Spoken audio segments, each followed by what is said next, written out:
Olá, meus queridos irmãos, minhas queridas irmãs, aqui é o Padre Paulo Ricardo, que alegria iniciar com você mais uma vez o nosso programa Testemunho de Fé, essa reflexão que nós fazemos todas as semanas a respeito da Palavra de Deus.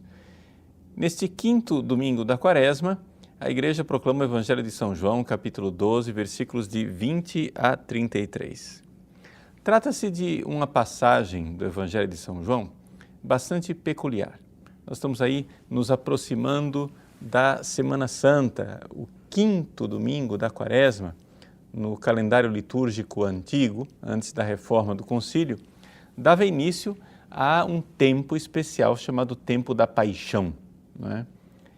Não existe mais essa denominação no atual calendário litúrgico, porém, a partir da segunda-feira, que segue a quinta-feira da Quaresma, os padres irão usar na missa os chamados prefácios da Paixão. Esse ano não acontece na segunda-feira porque na segunda-feira vai ser solenidade de São José.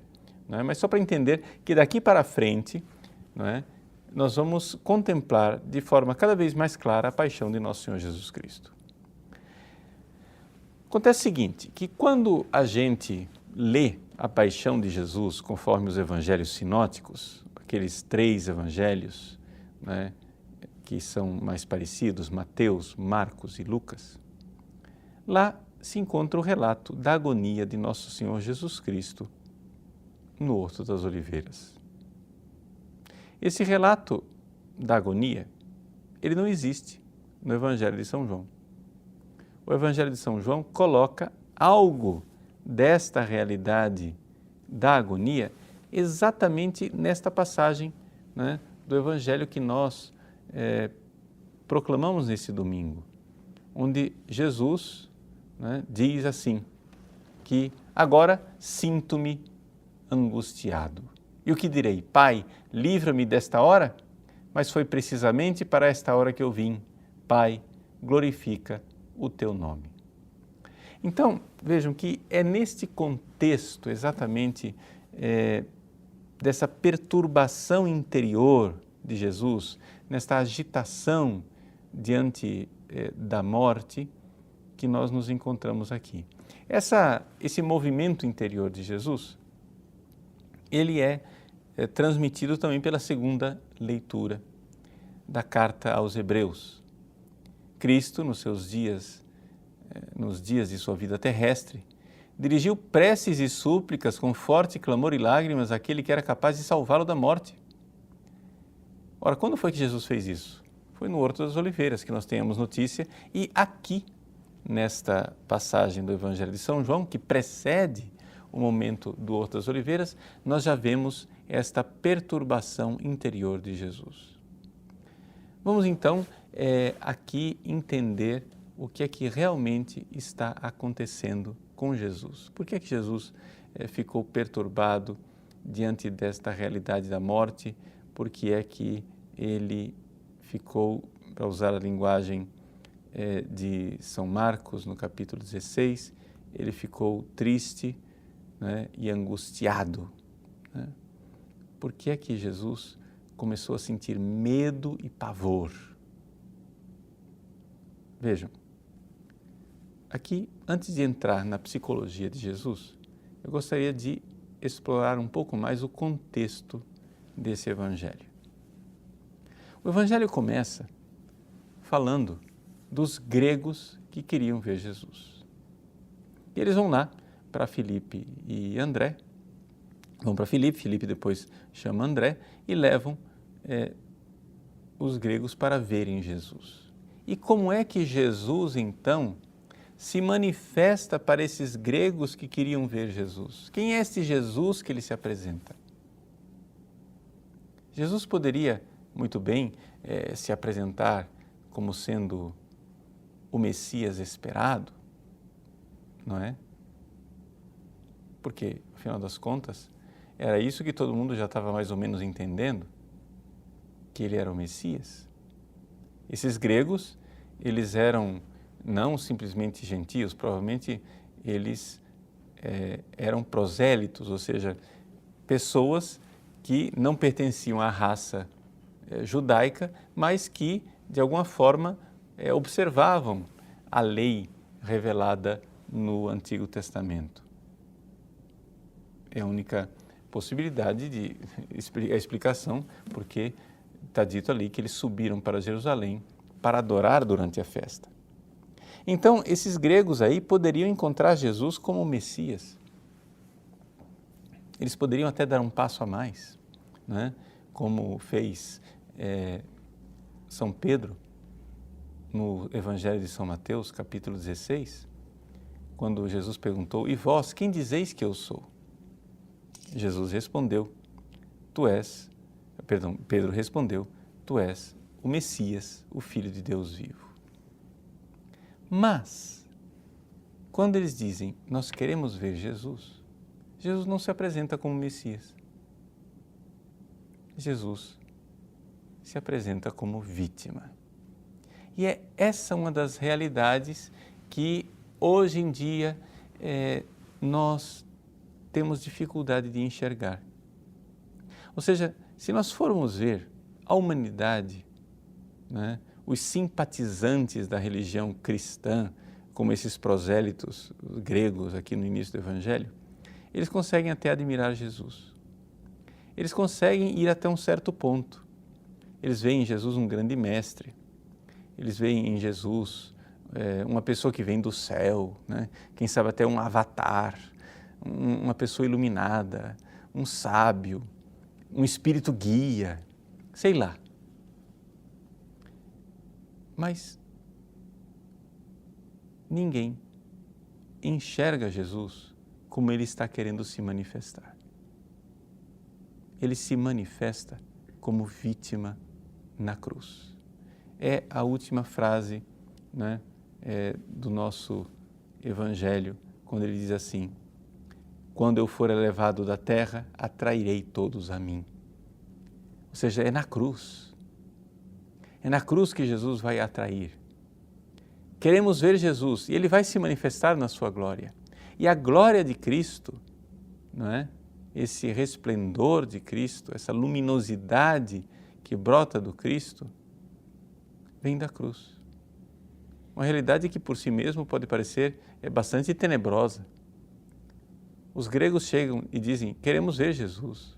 Os povos todos que ouvem falar de Jesus Cristo, né, dizem: "Nossa, nós queremos conhecer Jesus." E conseguem até enxergar parte de Jesus, o Jesus atraente, o Jesus que brilha na sua doutrina sublime, elevada, brilha nos milagres que fez, brilha nas suas virtudes e atitudes humanas.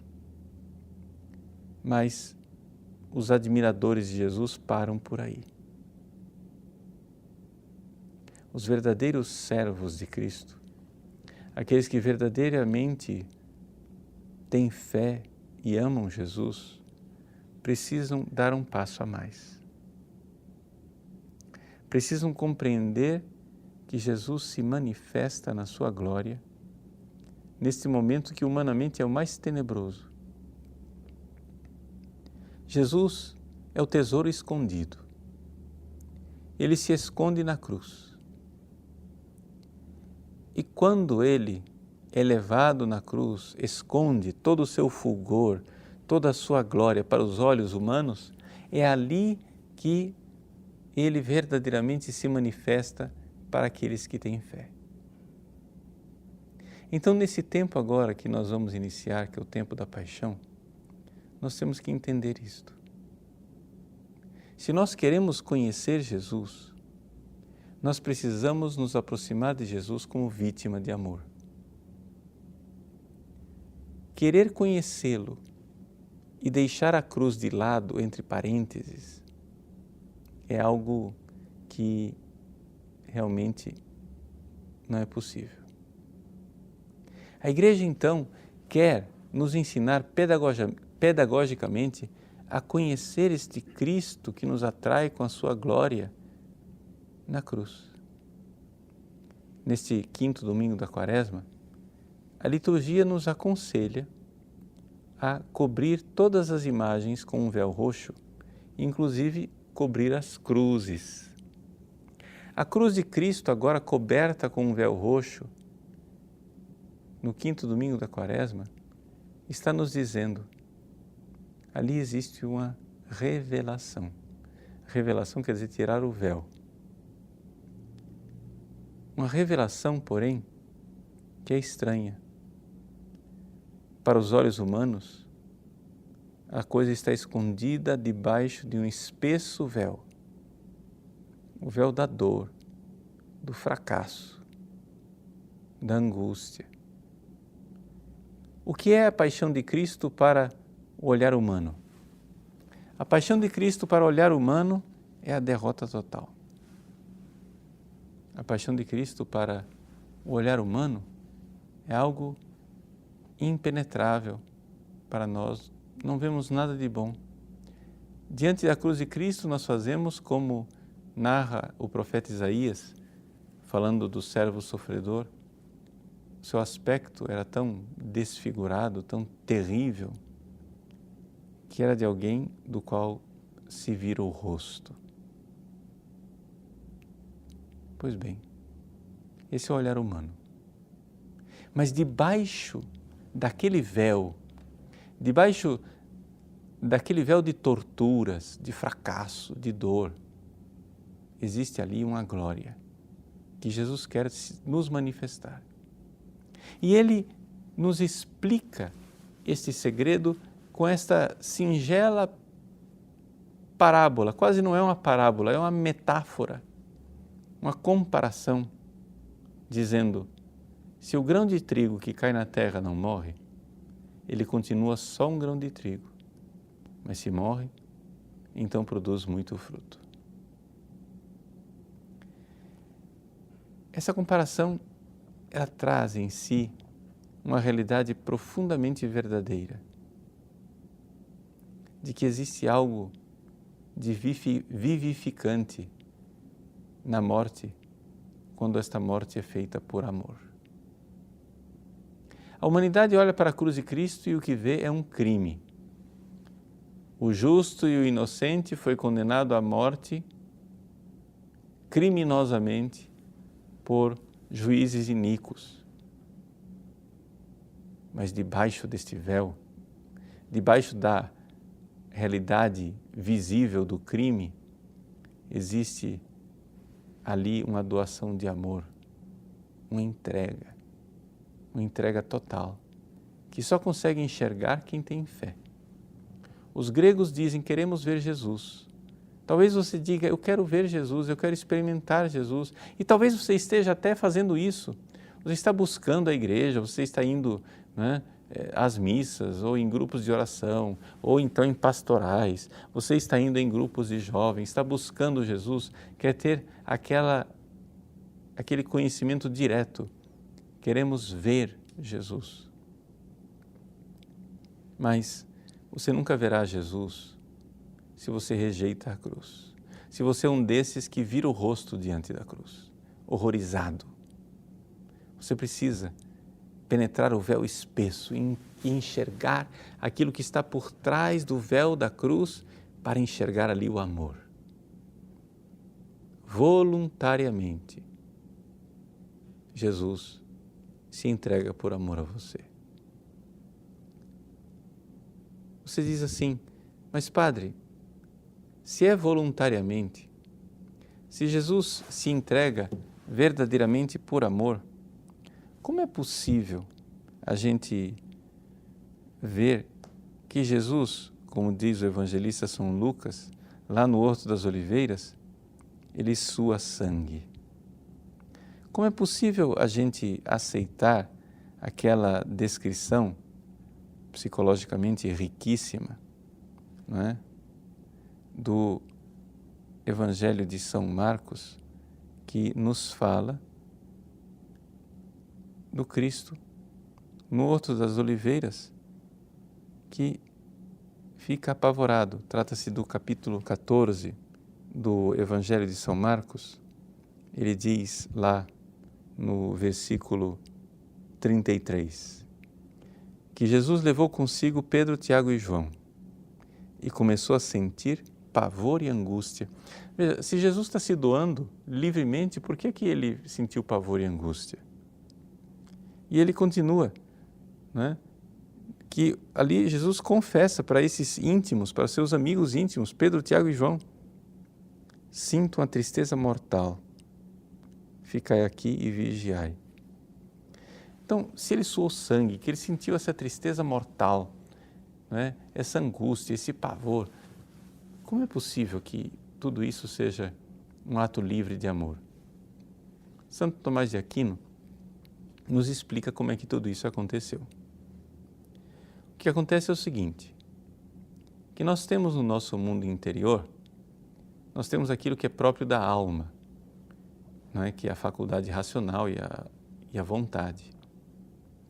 Mas nós temos também uma outra parte, que é a chamada parte sensitiva, que nós, hoje, com a ciência moderna, sabemos que é aquilo que nós chamamos de cérebro, não é? Ou seja, são as reações do cérebro. O nosso cérebro ele segue uma lei básica, fundamental, foge da dor e busca o prazer. Em Jesus, o seu cérebro, as suas emoções, o seu psiquismo, né, usando a linguagem moderna, ou seja, as suas paixões, a realidade sensível, estava toda ela submetida à alma. Jesus, como homem perfeito, tinha o perfeito controle de suas paixões. É o contrário da gente, nós sofremos as paixões, a gente não escolhe, né? Quando você sente medo sem pedir para sentir medo. Depois, o que você faz com o medo é outra coisa, você pode controlar, direcionar aquela emoção, etc. Mas quando você sente, o negócio vem sem você pedir. Quando você sente angústia, você está sentindo, você pode até controlá-la, fazer uma oração, ou quem sabe até tomar um ansiolítico, mas você não pediu para sentir angústia, a coisa vem sem você pedir. Em Jesus não. Como homem perfeito, ele tinha perfeito governo de seus sentimentos. Mas acontece que ele precisa redimir o nosso mundo emocional. Jesus precisava aqui livremente aceitar toda a nossa miséria. Então, quando chega a hora, né, que é exatamente isso que ele revela neste Evangelho, que chegou a sua hora, né? Você se lembra, por exemplo, que no mesmo Evangelho de São João, lá no capítulo 2, ele disse para a Virgem Maria, para Nossa Senhora: a minha hora ainda não chegou, não é? Mas agora não. Agora Jesus diz: o que direi? Pai, livra-me desta hora, mas foi precisamente para esta hora que eu vim. Bom, chegou a sua hora e Jesus faz o quê? Jesus então deixa, né? Ele solta as rédeas e permite que o seu mundo emocional viva as nossas angústias, as nossas dores, as nossas tristezas, para redimir o nosso mundo emocional e as nossas paixões. Isso para nós, meus queridos, é uma grande consolação. Ao vermos a angústia de Jesus aqui nesse Evangelho e no Horto das Oliveiras, nós somos consolados de saber que ele viveu a angústia pensando nas nossas angústias. Se você está abatido, se você está angustiado, triste até a morte, como diz Jesus, se você sofre medo, terror, pavor, se você está deprimido e triste, Jesus, ao passar por esses sentimentos terríveis, sabe em que ele pensava? Ele pensava em você. Ele disse assim: eu preciso permitir que o meu corpo sinta todas essas emoções terríveis para salvar você nas suas emoções. A tristeza de Jesus redime a sua tristeza, meu irmão. A angústia de Jesus redime a sua angústia, minha irmã. Ele, angustiado, pensava em você angustiado. Ele, triste, pensava em você triste. Ele, com medo e pavor, pensava no seu medo, no seu pânico, e com isso redimia o seu pânico. E diz: Tu és meu, eu vim aqui para sofrer por ti, eu vim aqui para mudar o seu mundo interior, para curar todas as suas paixões, seus sentimentos, todo esse seu psiquismo, curar essas reações do seu cérebro. Confia em mim.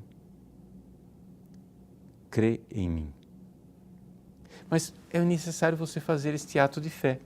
Porque se você não fizer um ato de fé, você vai ficar simplesmente como os gregos. Ou seja, dizendo, quero ver Jesus, quero ver Jesus. Mas quando você vir Jesus, você verá o véu e vai se escandalizar e vai se deparar com o véu espesso da cruz, em que você, olhando para a cruz, nada mais verá, a não ser um crime, um sofrimento, uma angústia, uma dor, um pobre homem abandonado por todos e abandonado por Deus. Mas se você conseguir com a fé penetrar aquele véu espesso do escândalo da cruz, então você será atraído, a glória de Deus irá brilhar para você e você verá o amor. Você verá aquela chama de amor, você verá aquele coração abrasado de amor do Cristo que por você viveu tudo isso. Ele pensava em você. Quando Filipe e André levaram aqueles gregos para ver Jesus, Jesus olhou para aqueles gregos e viu o seu rosto, meu irmão, minha irmã. Ele viu você e sabendo que era isto que você iria passar na sua vida, suas angústias e suas dores, ele diz, chegou a hora. O Filho do Homem vai ser glorificado. Você precisa ter fé para enxergar essa glória. Senão você só verá o véu espesso da carne totalmente dilacerada. Mas se você tiver fé, você verá a glória do Filho do Homem. Porque você irá perceber que se ele não cair na terra e não morrer como um grão de trigo, você fica sozinho. Mas você não está sozinho, porque ele morreu. Ele não está deixando você sozinho. Olhe para o seu coração e para a sua dor. Já não é mais você quem sente dor, é o Cristo quem sofre em você. Olhe para o seu coração, para a sua angústia, sua tristeza, seu pânico. Já não é você mais quem sofre, é o Cristo que sofre em você. E então você irá ouvir a voz do Altíssimo, que como um trovão ressoa e diz, eu o glorifiquei e o glorificarei de novo. É a luz do Cristo que brilha, é o amor de Cristo que brilha. E você então pode entrar com uma fé sólida nesse tempo da paixão, penetrando o véu do escândalo da carne, para ver a glória do amor escondido no crucificado. Que Deus abençoe você. Em nome do Pai, e do Filho, e do Espírito Santo. Amém.